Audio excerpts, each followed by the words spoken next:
주시는 하나님의 말씀은 마태복음 5장 38절부터 42절의 말씀입니다. 마태복음 5장 38절부터 42절의 말씀 다 함께 찾으셔서 합독하시겠습니다.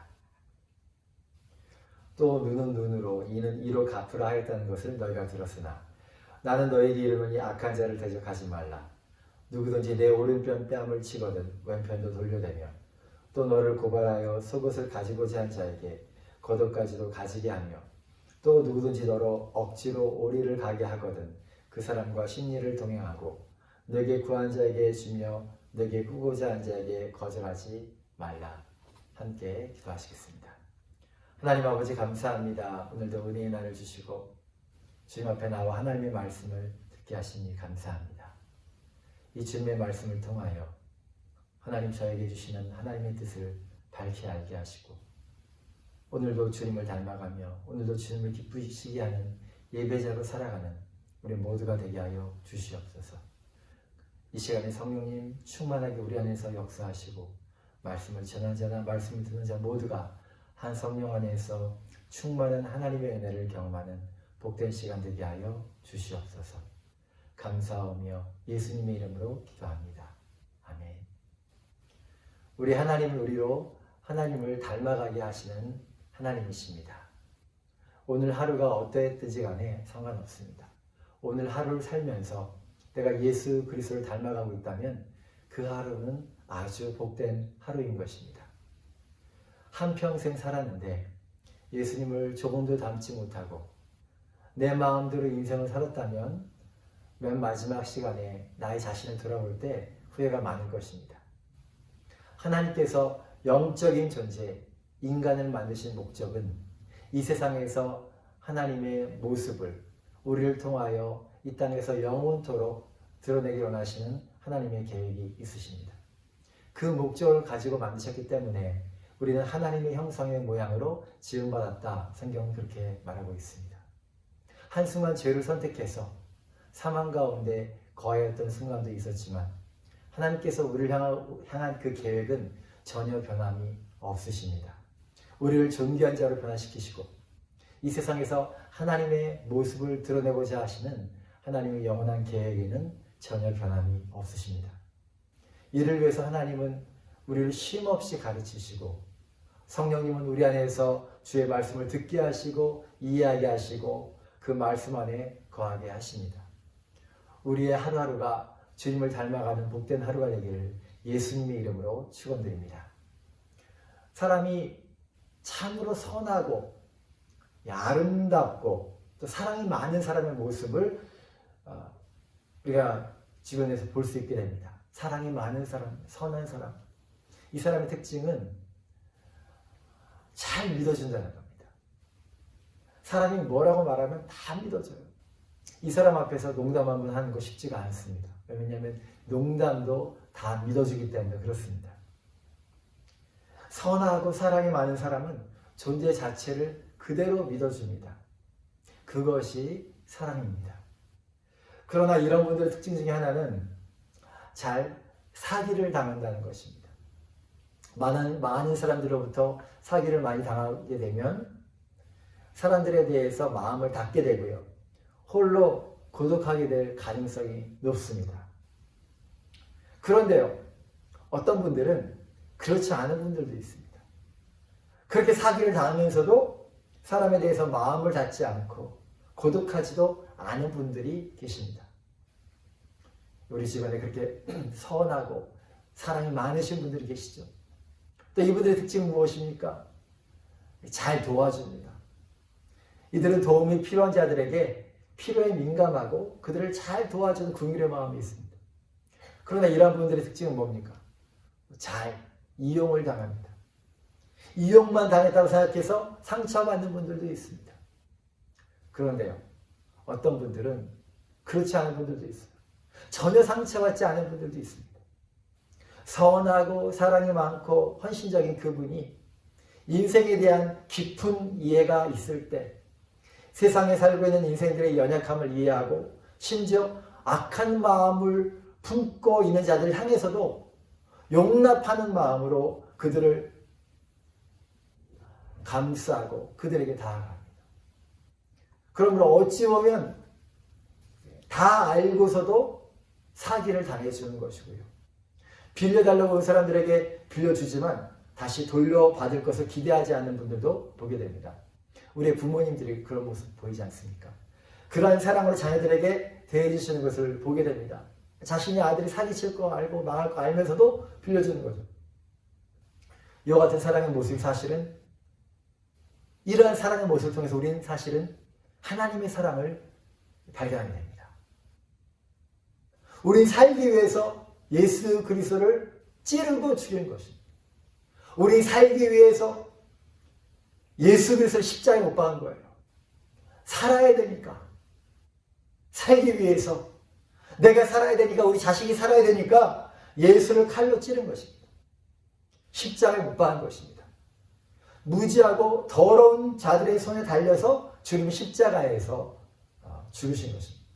그런데 그 과정을 우리를 위해서 다 아시고 주님은 묵묵히 그 길을 걸어가신 것입니다.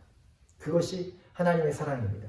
의인을 위해서 희생당한 것이 아니라 무지한 자들, 죄악이 많은 자들, 악한 자들의 손에 의해서 희생을 당하셨습니다.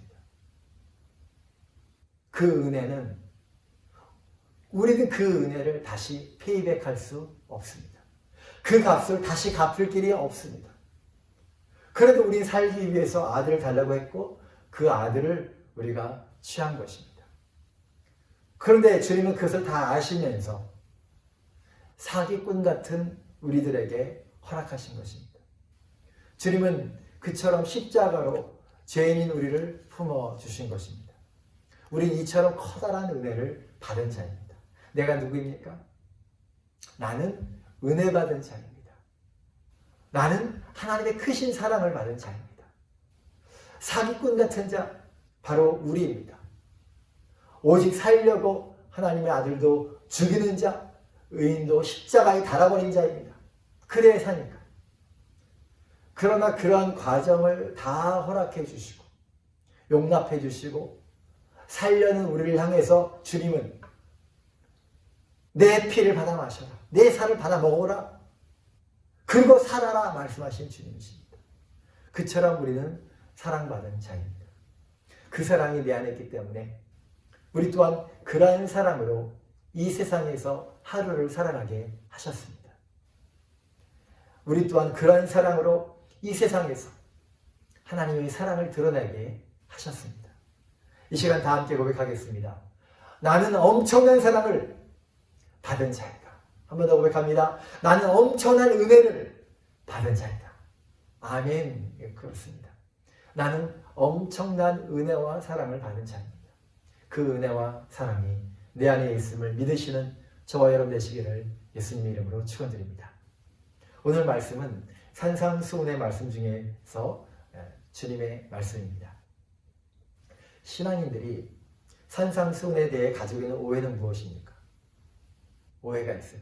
그것은 이 산상수훈의 모든 말씀들이 심오한 말씀이고 엄청난 말씀이고 그래서 듣기는 너무나 멋진데 실천을 거의 못한 말씀, 이렇게 오해하고 있다는 것이죠. 이게 커다란 문제입니다. 그러나 그렇지 않다는 것입니다. 그럴 수밖에 없는 영적인 법칙이 있기 때문에 반드시 그렇게 할 수밖에 없는 말씀이 바로 산상수훈이라는 것입니다. 다 함께 저를 따라하시기 바랍니다. 그럴 수밖에 없는 영적 법칙이 있기 때문에 반드시 그렇게 할 수밖에 없는 말씀이 산상수훈이다. 아멘. 이 산상수훈의 말씀은 이 세상 사람들에게 주시는 말씀이 아니라 주님을 진지하게 따른 제자들에게 주신 말씀입니다. 제자들이 순종할 수 있는 말씀이란 믿음을 가지시고 예수님께서 제자들에게 가르쳐 주시는 말씀입니다. 주님께서는 천국 백성으로 살아가는 구체적인 방법을 가르쳐 주시는 거예요. 천국에서 살기를 원하니?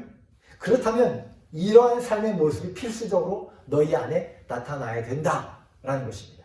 특별히 예수님께서 산상수훈에서 너의 의가 바리새인과 서기관보다 낫지 못하면 결단코 천국에 들어오지 못한다 이렇게 말씀하셨습니다. 그러므로 우리가 천국에 들어가기를 원한다면 산상수훈의 이 말씀들을 잘 묵상할 필요가 있다는 것입니다. 크신 주님의 은혜와 사랑을 받은 자들은 능히 할 수 있단다 라고 주님이 우리에게 말씀을 주시는 것입니다. 그 주님의 은혜의 음성을 이 아침에 들으시기를 원합니다. 먼저 38절부터 말씀 보겠습니다.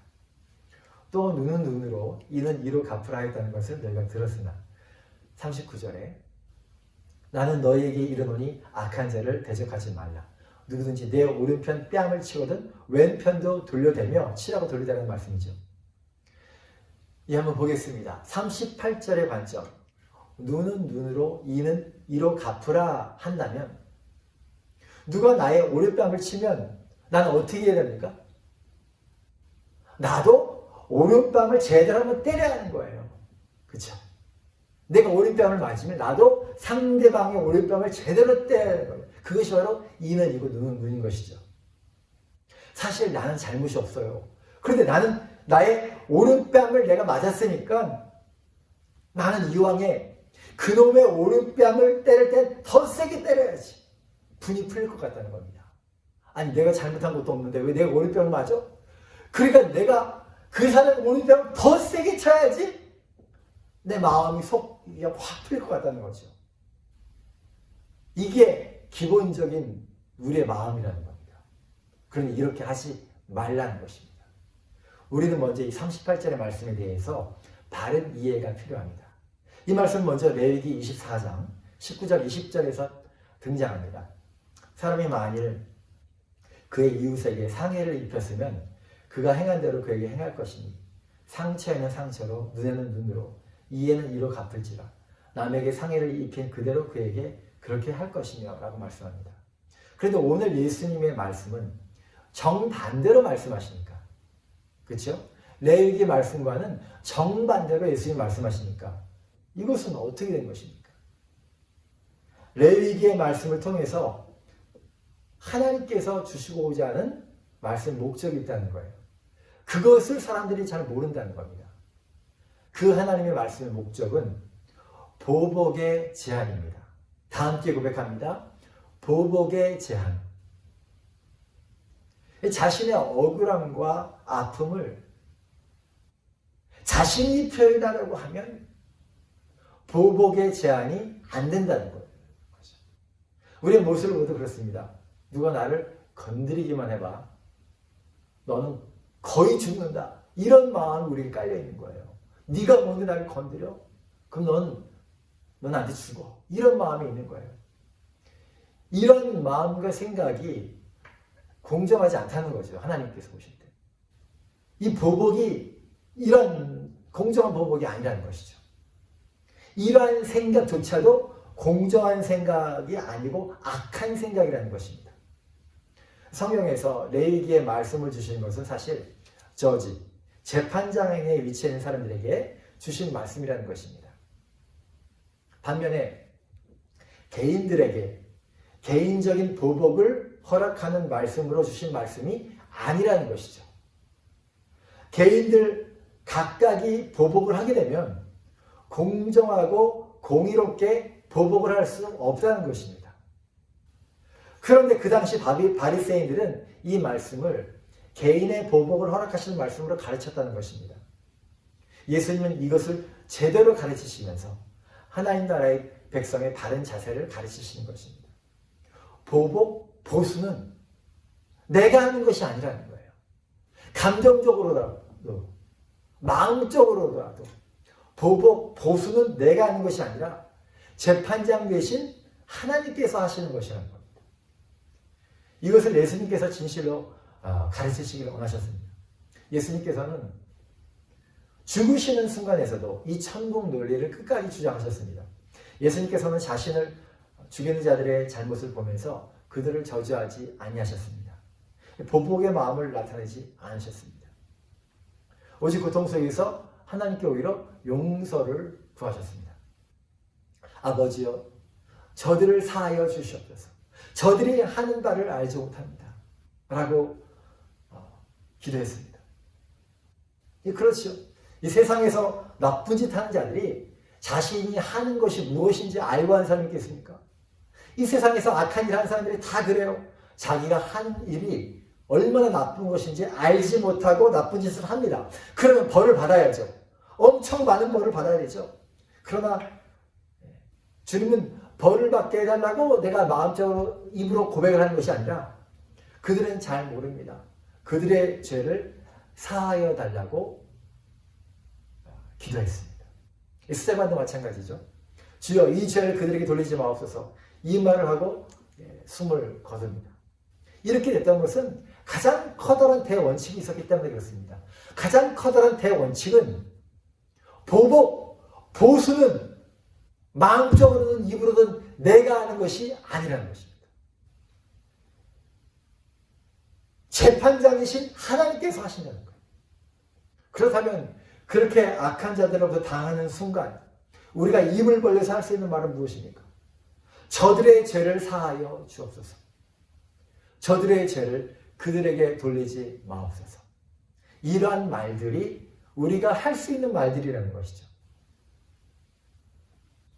고대 세계에서는 오른뺨 뺨을 맞는 것은 가장 심한 모욕을 받는 것이었다고 말합니다. 그러나 주님은 그것에 대해서 너 자신이 보복하지 말라 말씀하시는 거예요. 그것이 너에게 진정한 유익이다 말씀하시는 거예요. 너 자신이 보복하려고 마음을 먹고 행동하면 그로 인하여 너는 더러워진다는 것입니다. 입을 벌려 말한다면 그들을 축복하라 말씀하셨습니다. 그것이 너의 영혼의 진정한 유익이다 말씀하십니다. 저와 여러분은 나의 영혼을 위한 진정한 선택이 무엇인지 알고 보복, 보수는 하나님의 몫이다. 하나님의 것이다. 믿으시고 나의 입술은 축복만을 선언하시는 그렇게 결단하시는 우리 모두가 되기를 예수님의 이름으로 축원드립니다. 40절 말씀 보겠습니다. 또 너를 고발하여 속옷을 가지고 온 자에게 겉옷까지도 가지게 하며 라고 말합니다. 로마 시대에 가난한 자들은 보통 속옷과 겉옷 이 두 벌의 옷을 가지고 있었다고 합니다. 그러므로 외투를 훔친 일은 법적으로 소송을 일으킬 만한 커다란 일이었다고 합니다. 가난한 자들에게 있어서 겉옷은 외투뿐만이 아니라 밤에 덮고 잘 수 있는 이불과 같은 역할을 했다고 합니다.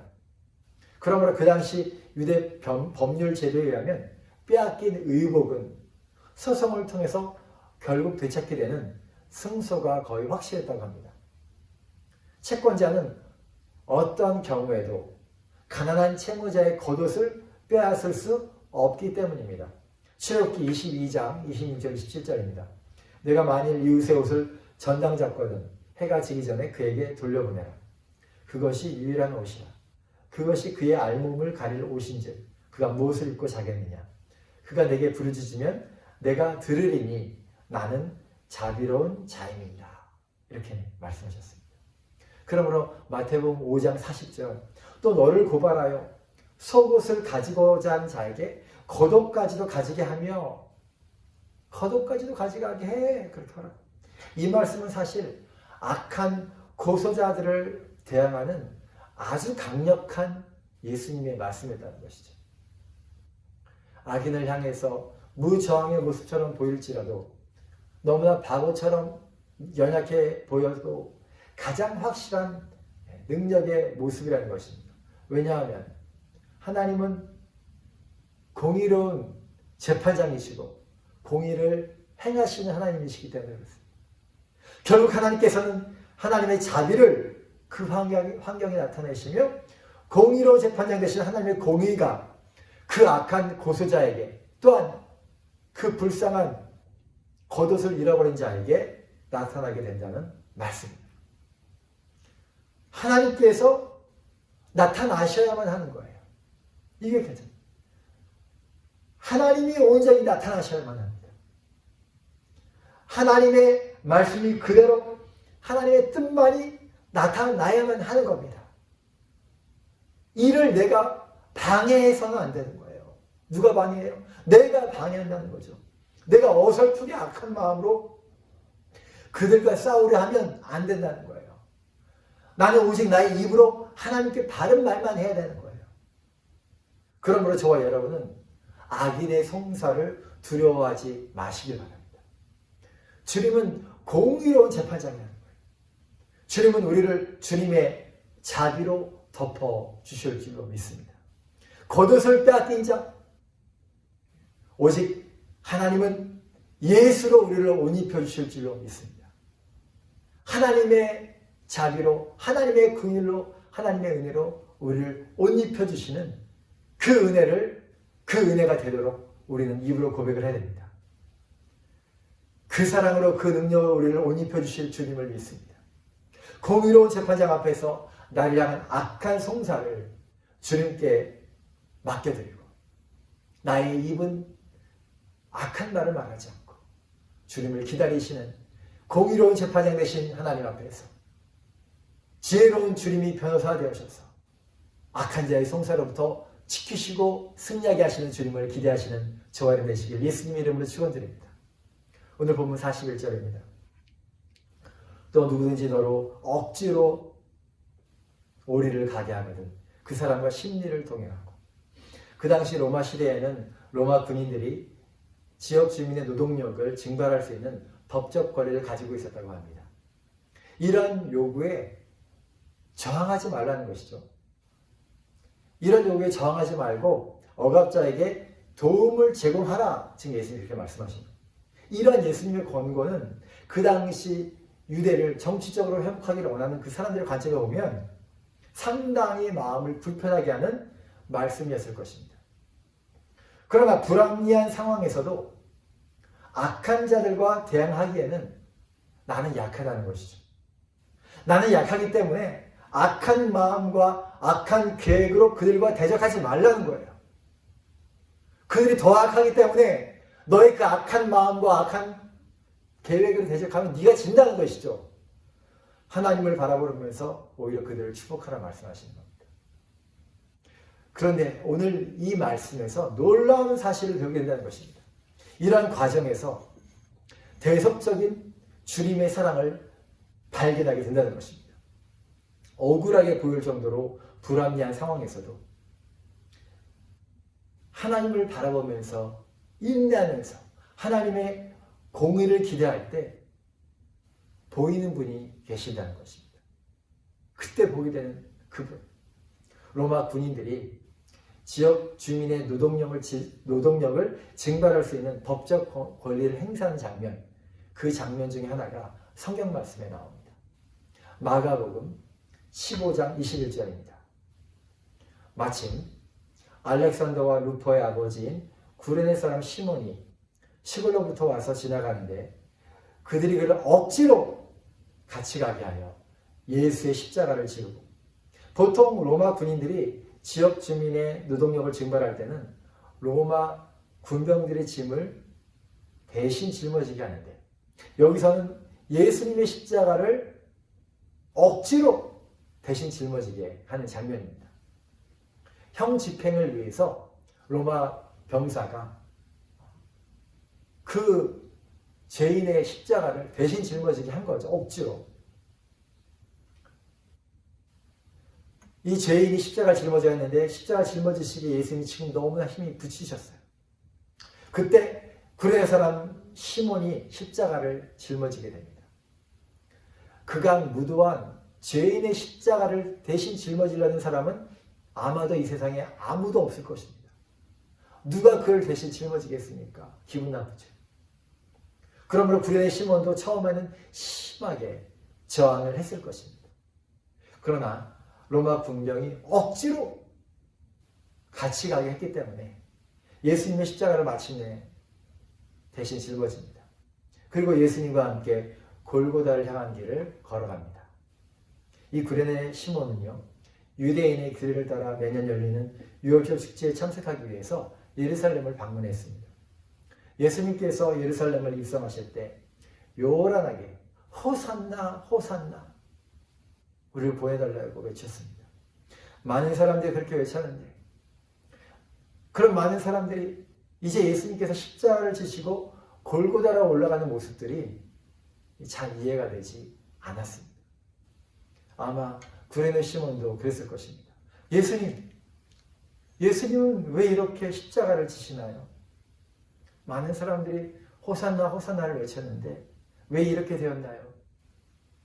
하나님의 사랑만을 외치는 예수님께서 무슨 죄가 그렇게 많아서 이렇게 무거운 십자가를 짊어지고 가시나요? 나중에 복음을 받아들인 후 구레네 시몬은 그 십자가에 대해서 다시 생각하게 되었을 것입니다. 우리가 짊어지고 골고다로 올라가서 죽어야 할 것을 주님이 담당하신 것입니다. 구레네 사람 시몬은 억지로 십자가를 짊어지면서 예수님의 얼굴을 기억했을 것입니다. 마지막 수고를 하셨던 그 주님의 얼굴, 그 얼굴을 분명하게 또렷이 기억했을 것입니다.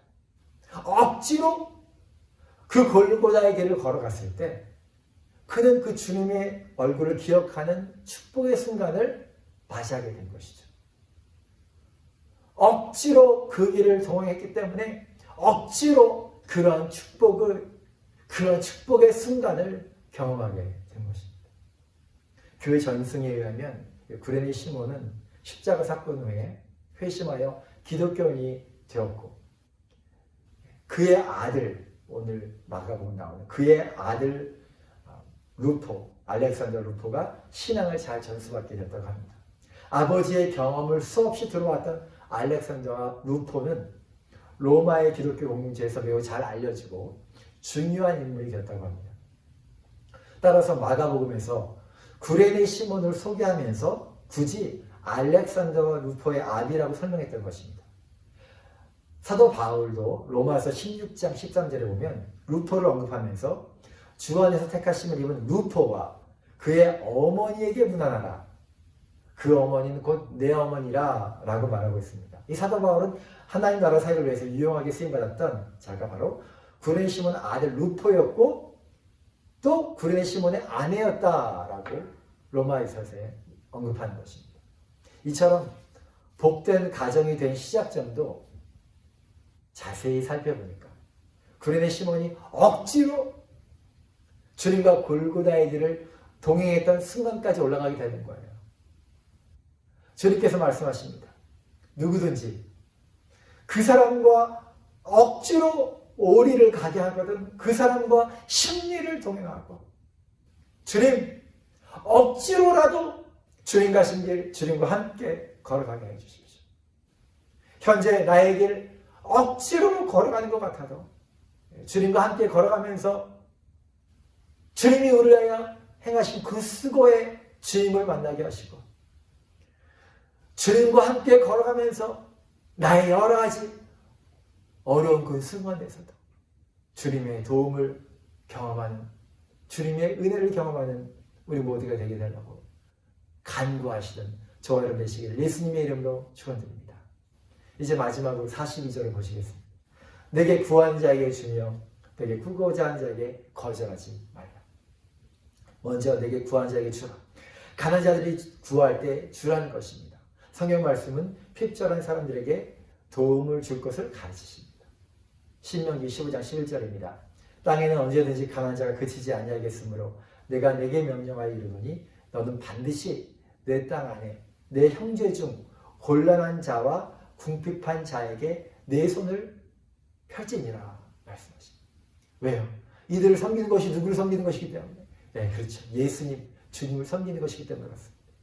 그리고 이것에 대해서 하나님께서 반드시 보응해 주실 것을 약속해 주셨습니다. 신명기 15장 10절입니다. 너는 반드시 그에게 줄 것이요 줄 때는 아끼는 마음을 품지 말 것이냐.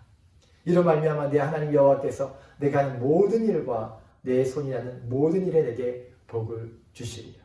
왜요? 그 섬김이 바로 하나님 당신은 주님을 섬기는 섬김이기 때문에 그렇습니다. 이것이 구제를 선택한 자들이 기억해야 할 말씀입니다. 또한 주님께서 말씀하십니다. 내게 꾸고자 한 자에게 거절하지 말라. 어떤 경우에는 빌려줬다가 받지 못하는 경우가 있다는 것입니다. 이를 두려워하지 말라. 그리고 빌려주라 말씀하시는 겁니다. 레위기 25장을 보면 면책을 주는 안식년의 규례가 나옵니다. 이처럼 7년마다 채권을 면제해 주기 때문에 면제년이 다가오면 돈을 빌려주는 것을 꺼려할 수 있었습니다. 그때 하나님은 면제년이기 때문에 가난한 이들의 필요를 외면하지 말라 말씀하시는 것입니다. 나에게 구한 자에게